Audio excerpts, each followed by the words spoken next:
Good morning, all of you student. How are you? I hope you will be safe and happy, healthy in your house, in your home. Now, your YouTube classes start in this moment, and the chapter SST. Now I am going to teaching you SST social science में air geography का chapter है ये air. You know that what is air? Have you any idea? Tell me what is air. It is exactly, yes, it is a different type of the mixture of the gases. I mean atmosphere. What is atmosphere? Atmosphere, air or atmosphere is the same, है ना? It is utilize the same words, air and atmosphere. Air is a composition of different type of the mixture of the, देखो यहाँ पर क्या लिखा है, atmosphere. Composition means क्या होता है, रचना, बना हुआ है of different type of mixture of the gases like nitrogen 78%, nitrogen 78%, oxygen 21% and water vapor. Water vapor, dust particles and lighted gases. It means helium, neon, argon, kryptons, है ना, hydrogen gases. इसका मतलब ये होता है कि हमारा जो वायुमंडल है, एटमॉस्फेयर है, वो अलग अलग गैसों का बना हुआ है, जिसमें नाइट्रोजन 78% है, यानी 78% है. कल्पना करो कि सबसे ज्यादा मैक्सिमम यही है, सोचो. और ऑक्सीजन सेकेंड नंबर में ऑक्सीजन का आता है, जिसका एटॉमिक मॉलिक्यूलर जो फार्मूला होता है वो होता है 21%. वाटर पार्टिकल्स, है ना, जलवाष्प जिसे कहते हैं, भाप एंड डस्ट पार्टिकल्स, और कुछ छोटी मिट्टी के टुकड़े जो होते हैं वो हमेशा इतने हल्के होते हैं कि वो हमेशा हवा में तैरते रहते हैं. एंड कुछ हल्की गैसेस होती है जिसे हम लोग क्या कहते हैं, हाइड्रोजन या हीलियम की गैसेस होती है. अब हम अकॉर्डिंग टू द हाइट यानी हवा की उपलब्धता के अनुसार पूरे वायुमंडल को या एटमॉस्फेयर को अलग अलग कैटेगरीज में या लेयर में बांटा गया है ना, अलग अलग लेयर में बांटा गया है, जिसे हम लोग क्या कहते हैं, पहला है ट्रोपोस्फेयर, है ना, सेकंड में क्या है, स्ट्रेटोस्फेयर. देखो यहाँ पर स्ट्रेटोस्फेयर, मेसोस्फेयर एंड आयनोस्फेयर, पांचवा है एक्सोस्फेयर. यानी पहला क्या है बाबू बताइए, तो ट्रोपोस्फेयर, है ना. ट्रोपोस्फेयर में तो ट्रोपोस्फेयर की जो ऊंचाई होती है, हम अनुमान की माउंटेन से, यदि माउंटेन से तुम लोग मापो तो माउंटेन के पीक से मापो तो 8 किलोमीटर तक ऊंचाई पर, है ना, ऊंचाई तक ट्रोपोस्फेयर का लेयर पाया जाता है. और समुद्र की सतह से यदि ऊंचाई को तुम मापते हो तो लगभग 1800 किलोमीटर मैक्सिमम हाइट होता है. और किसी भी, चाहे वो प्लेन हो, प्लेटिव हो, हिल हो या माउंटेन हो, उसकी ऊंचाई हम लोग समुद्र की सतह से ही मापते हैं या सी लेवल से मापते हैं. निश्चित रूप से यहाँ से देखा जाए तो इसकी ऊंचाई माउंटेन से 8 किलोमीटर और समुद्र की सतह से लगभग 18 किलोमीटर पड़ता है, 18 किलोमीटर. एक बात मैंने कल एक्सप्लेन ये भी किया है कि इसमें सारी मौसमी घटनाएं, मौसमी जो विदरिंग जो फिनोमेना होती है ना, मौसमी जो भी घटनाएं होती है, जैसे वर्षा का होना, बिजली का चमकना, आंधी का चलना, ये सब इसी लेयर में पाया जाता है, ट्रोपोस्फेयर में. सारी के सारी जो भी मौसमी घटनाएं होती है, जो भी वेदर से संबंधित फिनोमेना होती है, इसी में होती है. नेक्स्ट अब आ जाए स्ट्रेटोस्फेयर है दूसरा लेयर. यहाँ से ये दूसरा लेयर स्टार्ट होता है जो लगभग 18 किलोमीटर से लेकर 20-50 किलोमीटर तक फैला हुआ होता है. और इस लेयर में कोई मौसमी घटनाएं नहीं होती है और सामान्य तौर से इसमें मौसम बिल्कुल साफ होता है, टेम्परेचर भी काफी अधिक होता है और सूरज की किरणें खूब चमकती है, लाइटेड होती है, यानी धूप खूब होता है. ओके, यही कारण है कि इसमें हवाई जहाज, जेट्स या कोई भी वायुयान चलाने के लिए, एरोप्लेन चलाने के लिए उपयोगी होता है, ये बेटर होता है. नेक्स्ट आप ऊपर जाइएगा तो मेसोस्फेयर है, जिसकी ऊंचाई जो होती है लगभग 80 किलोमीटर तक होती है और 80 किलोमीटर से लेकर 400 किलोमीटर तक आयनोस्फेयर पाया जाता है, जिसके बारे में हम कल बता चुके हैं, हम आज नहीं बताएंगे. एक्सोस्फेयर लगभग आयनोस्फेयर में जो भी रेडियो वेव्स चलता है ना, रेडियो वेव्स जो आप मोबाइल से कोई भी समाचार या मैसेज आपको मिलता है, या कोई भी एंटरटेनमेंट मिलता है, या कोई भी वैज्ञानिक जो भी डिस्कवरी होता है, आप टीवी पर जो भी देखते हैं एंटरटेनमेंट के साधन या नॉलेज, वो सारे के सारे एक्सोस्फेयर में, सॉरी आयनोस्फेयर में ही होता है ना. जो भी, चूंकि वेव्स जो भी रेडियो वेव्स होता है सब वहीं से टकरा कर फिर वापस बैक होकर हम उसे देख पाते हैं या मैसेज को सुन पाते हैं। ओके, और उसके बाद एक्सोस्फीयर है जहाँ से एक्सोस्फीयर है जहाँ से माने केवल हल्की गैसेस पाई जाती है। एक बात इसमें याद रखने वाली चीज है, स्ट्रेटोस्फीयर में सूरज से आने वाली जो हानिकारक किरणें हैं जिसको अल्ट्रावायलेट रेज कहते हैं, यदि धरती पर सीधे पड़े तो पूरे पृथ्वी हमारा जलकर नष्ट हो जाएगा, है ना, और हमें स्किन कैंसर हो जाएगा, निश्चित रूप से बहुत मुश्किल अनेक प्रकार की बीमारियां हो जाएगा, है ना। तो उससे अल्ट्रावायलेट जो रेज होता है जिसका जो मॉलिक्यूलर फार्मूला होता है वो 3 होता है, वो इसी लेयर में पाया जाता है जिसको ओजोन कहते हैं, है ना, स्ट्रेटोस्फीयर में पाया जाता है। वो सूरज से आने वाली हानिकारक किरणों को रेज को सौंप लेता है और हमारे धरती पर वही उसी किरणों को रेज को भेजता है, सेंड करता है, जो हमारे लिए या पूरे ऑर्गेनिज्म के लिए बहुत इंपॉर्टेंट होता है। नेक्स्ट मैं इस चैप्टर को यहीं पर क्लोज करता हूं और उसके बाद नेक्स्ट मेरा जो टॉपिक है वो वेदर है ना, weather and climate. Sir okay pause कर दीजिए। ओके सर, हाँ तो students now we are teaching and learning about the weather and climate. What is the difference in the differentiation of the weather and climate? And firstly we have tried to explain you or telling about the weather. Weather refers to the state of atmosphere. देखो तो क्या कहता है, weather refers to state of atmosphere. ये क्या होता है, वायुमंडल का अवस्था या दशा।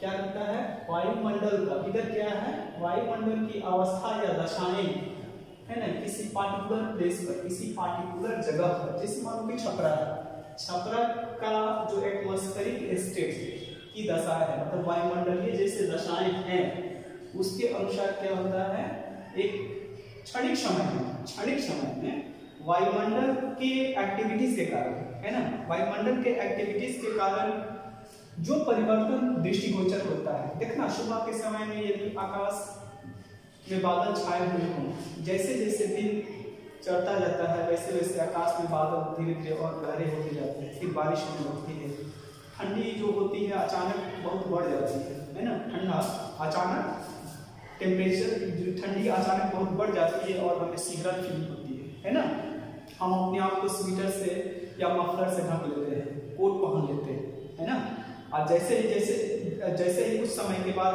हवा चलने लगती है और आकाश के जो बादल है धीरे धीरे स्वच्छ हो गए, है ना, स्वच्छ हो गए। यानी कहने का मतलब है कि यह वेदर जो है क्षण प्रति क्षण एटमॉस्फेरिक एक्टिविटीज के कारण, वायुमंडलीय या हवाओं के बहने के कारण, है ना, जो क्षणिक परिवर्तन होता है ना, लगातार जो बदलाव होता है उसे हम लोग वेदर कहते हैं, है ना, जैसे कोल्ड हुआ, विंडी हवा चलने लगी, आकाश में बादल छा जाना, या हवा में ह्यूमिडिटी यानी आर्द्रता होता है। ह्यूमिड का मतलब होता है आर्द्रता का मतलब होता है द वाटर वेपर, है ना, water vapour the presentation of the water vapour in the air, है ना, और उसकी मात्रा जब क्वांटिटी हवा में पानी की मात्रा वाटर वेपर की मात्रा अधिक होती है तो वहाँ पर ह्यूमिडिटी और धुआं जैसा स्थिति हो जाता है। क्लाइमेटिक कंडीशंस क्या है, यह जो क्लाइमेट है वो ये long period of time of atmospheric या ये कहिए कि long period of time of weather को शो करता है।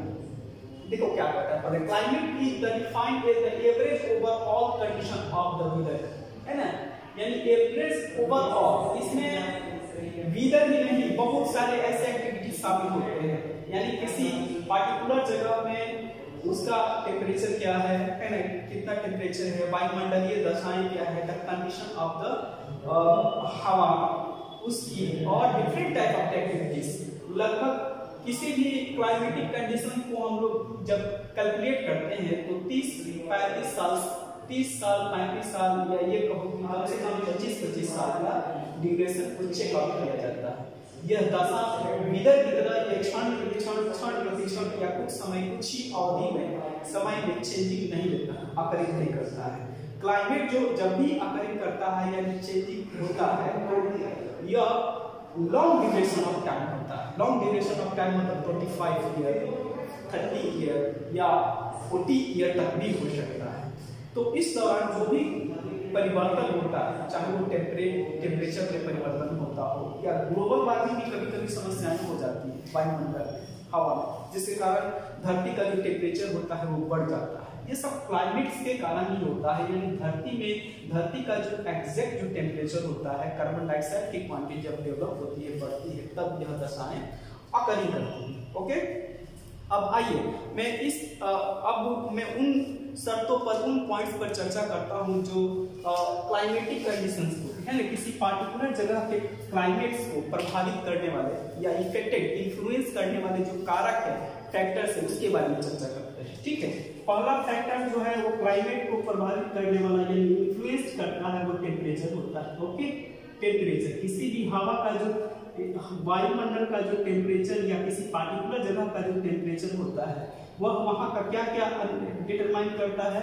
किसी पार्टिकुलर वहाँ पर वह जगह ठंडा है, गर्म है, बहुत ठंडा है ना, बहुत ठंडा है या बहुत गर्म है, वह टेम्परेचर इसे डिटरमाइन करता है। जैसे फ्रिजिड जोन, हमारी पूरे धरती लगभग 3 भागों में, हम अपने पूरे अर्थ को 3 भागों में बांटे हैं, जिसे फ्रिजिड जोन कहते हैं, टेम्परेट जोन कहते हैं और टॉरिड जोन कहते हैं। अलग अलग जोन में बांटा गया है according to the climatic condition या टेम्परेचर के कारण होता है ना, टेम्परेचर के कारण। जैसे हम जानते हैं कि टेम्परेचर जो हमारे जो सर्किलिंग है, यानी टेम्परेट जोन पर, टॉरिड जोन पर सबसे सूरज की सीधे पार्टिकुलर यानी परपेंडिकुलर किरणें पड़ती है, रे ऑफ जो लाइट होती है बिल्कुल सीधी पड़ती है, इसलिए सबसे ज्यादा वहां पर गर्मी पाया जाता है ना। इसी तरीके से टेम्परेट जोन में ठंडा और गर्म दोनों पाया जाता है, न बहुत ज्यादा ठंडी होती है, न बहुत ज्यादा गर्म होती है, एक निश्चित मात्रा में। जहां हम जिस सेक्टर में रहते हैं, जिस क्षेत्र में, जोन में हम रहते हैं, वो टेम्परेट जोन नहीं पड़ता है। यहाँ पर बहुत ज्यादा ठंडा भी नहीं होता है, न बहुत ज्यादा गर्मी होती है। ओके, तो ये टेम्परेचर दशाएं किसी पार्टिकुलर जगह की टेम्परेचर जो होता है वह यह निर्धारित करता है कि वहाँ वो किस जोन में पड़ता है। वहाँ पर ठंडा है, वह क्षेत्र कोल्ड रीजन है, हॉट रीजन है, या कोल्ड और हॉट दोनों रीजन है। और दूसरा है लैटिट्यूड्स का मतलब होता है पृथ्वी, हमारे अर्थ को अलग अलग लैटिट्यूड्स में बांटा गया है, जिसे हम लोग क्या कहते हैं, पहला जो 2 बराबर भागों में बांटने वाली लाइन सेगमेंट है, उससे हम लोग क्या कहते हैं, इक्वेटर कहते हैं। इसी तरीके से यहाँ से हम लोग बढ़ते जाएंगे और कुल मिलाकर लगभग 9 इधर से लेके, यहाँ से 0 से लेके लगभग ऐसे जैसे हम बढ़ते जाते हैं, तो इधर से लेकर लगभग 90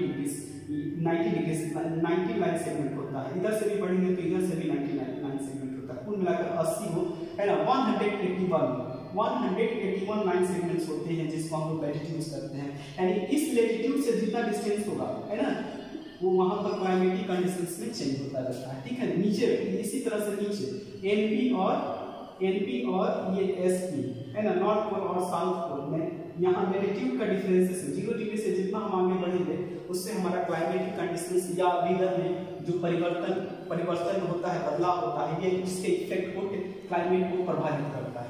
नेक्स्ट अब है लैटिट्यूड्स के बारे में। अब अल्टीट्यूड्स है। अल्टीट्यूड मतलब होता है हाइट, है ना, और air becomes less dense as we go higher above the sea levels. जैसे हम पहले बता चुके हैं कि पृथ्वी की सतह से, है ना, ये पृथ्वी की सतह से धरती, ये मान लो कि प्लेन है, ये प्लेट्यू है, ये हिल्स है और ये माउंटेन्स है और यहाँ पर ये समुद्र है। ठीक है, समुद्र की सतह से ही जैसे जैसे हम ऊपर की ओर बढ़ते हैं, वैसे वैसे हवा का जो डेंसिटी मतलब हवा की सघनता या उपलब्धता कम होती जाती है। एक्चुअली में हम तुमको बताया कि ट्रोपोस्फीयर में सबसे ज्यादा हवा रहता है, लगभग 100% नहीं, लगभग मान लो कि 100% नहीं कहेंगे, लेकिन 90% हवा की जो उपलब्धता होती है या अवेलेबिलिटी होती है ना, सघनता होती है, वो लगभग 10 या 15 किलोमीटर से ही ज्यादा होती है, क्योंकि पृथ्वी का जो ग्रेविटेशनल फोर्स होता है, फोर्स ऑफ ग्रेविटी होता है, गुरुत्व बल होता है, उसे पकड़े हुए रहता है ना। यही कारण है कि इसका प्रभाव पड़ता है और इसकी जो उपलब्धता रहती है धरती से लगभग बेसिस रहती है, मतलब कि सबसे ज्यादा हवा की उपलब्धता मतलब कि इतना ही, लगभग 15 या लगभग 15 किलोमीटर के आसपास ट्रोपोस्फीयर में पाया जाता है। उससे ज्यादा ऊपर जाओगे तो नहीं पाया जाता है। तो यह भी हमारे क्लाइमेटिक कंडीशंस को बरकरार रखता है। यहाँ पर आप जानते हैं कि हवा का प्रेशर सबसे लो होता है, क्योंकि यहाँ पर गर्मी ज्यादा पड़ती है, और यहाँ पर हवा का जो डेंसिटी होता है ना, हवा का जो कंसंट्रेशन होता है, मतलब कि दबाव होता है, यहाँ पर ज्यादा पड़ता है पोल पर, है ना, क्योंकि यहाँ पर ठंडा ज्यादा होता है। जहाँ पर ठंडा होगा वहाँ पर हवा का जो कंडेंस होता है, डेंसेस होता है, यानी हवा की उपलब्धता होती है, सबसे ज्यादा होती है। ओके, अब नेक्स्ट है distance from the sea levels. समुद्र की सतह से, ये आप जानते हैं कि ये नॉर्थ इंडिया का सेक्टर है ना, ये नॉर्थ इंडिया का सेक्टर है। आप उत्तर भारत, ये साउथ इंडिया का जो पार्ट है, जो तीनों ओर से इधर समुद्र अरब से घिरा हुआ है, अरबियन सी से घिरा हुआ है, नीचे हिंद महासागर है ना, इंडियन ओशियन है, इंडियन ओशियन, और इधर बे ऑफ बंगाल है ना, बे ऑफ बंगाल है। ये तीनों ओर से समुद्र को, तीनों ओर से हमारे साउथ इंडिया के पार्ट को घेरे हुए हैं, इसलिए इसका प्रभाव पड़ता है समुद्र की सतह से हम जितना दूर जाएंगे ना, जितना दूर जाते हैं उतना एक्सट्रीम है ना, एक्सट्रीम बहुत ज्यादा ठंडा, बहुत ज्यादा गर्म है ना, या समुद्र की सतह के आसपास रहिएगा, समुद्र की सतह से नजदीक रहिएगा तो नहीं यहाँ ज्यादा ठंडा पड़ता है और ना गर्म पड़ता है। ठंडी के मौसम में ना यहाँ पर ज्यादा ठंडी पड़ती है और ना गर्मी के मौसम में ज्यादा गर्मी पड़ती है। एक निश्चित मात्रा में, मतलब कि लगभग 25 से 30 डिग्री सेल्सियस तक यहाँ पर टेम्परेचर होता है, उससे ज्यादा टेम्परेचर यहाँ पर नहीं पाया जाता है। इसलिए इसके साथ मैं यहीं पर अभी इस मैटर को समाप्त करता हूँ, फिर अगला जो पॉइंट होगा मैं आगे बताऊंगा। कुछ क्वेश्चन आंसर है जो आपको दिया जाना है। हाँ, तो मैंने कुछ पॉइंट्स को एक्सप्लेन कर दिया है और अब होमवर्क की बारी है। आप लोगों को पूरे स्ट्रिक्टली अपनी ड्यूटी भी निभानी है ना। तो आप लोग कुछ क्वेश्चन का आंसर दीजिएगा और व्हाट्सएप पर डाल दीजिएगा। आप चाहे तो इंस्टीट्यूशन में, स्कूल में आकर भी दे सकते हैं, दिखा सकते हैं अपने होमवर्क। पहला क्वेश्चन है जो दिया गया, what do you mean by weather and climate. Weather और क्लाइमेट का क्या अर्थ है या इससे क्या समझते हैं, दोनों को बारी बारी से आप लोग लगभग दोनों को मिलाकर 30 वर्ड्स में लिखिए, एक्सप्लेन करेंगे। नेक्स्ट सेकेंड है, right the structure of the atmosphere. Different structure of the atmosphere according to their height of the surface of the earth. Okay, it means troposphere, stratosphere, mesosphere है ना, ionosphere और exosphere। मैं उसी की चर्चा कर रहा था, ठीक है। दूसरा थर्ड में है importance of the atmosphere, क्यों आवश्यक है। वायुमंडल यदि नहीं होता तो क्या प्रभाव पड़ता, हमारी धरती पर क्या लाइफ सपोर्टिंग एनवायरनमेंट क्रिएट हो जाता है, बायोस्फीयर यहाँ पर संभव होता है, जीवमंडल क्या हम जी पाते, नहीं जी पाते। निश्चित रूप से इसके कुछ इंपॉर्टेंस दिए गए हैं, आप उसे लिख लेंगे है ना। डिफाइन ट्रोपोस्फीयर, और ट्रोपोस्फीयर का फिर डिफाइन करेंगे कितना हाइट होता है, इसमें क्या क्या चीजें, इसकी विशेषताएं क्या होती हैं, आपको इसको बताना होगा। इसके अलावा HW में MCQ A, B और C आप लोग कंप्लीट कर देंगे। Multiple choice of question, fill in the blanks and true और फॉल्स, ठीक है। बाय।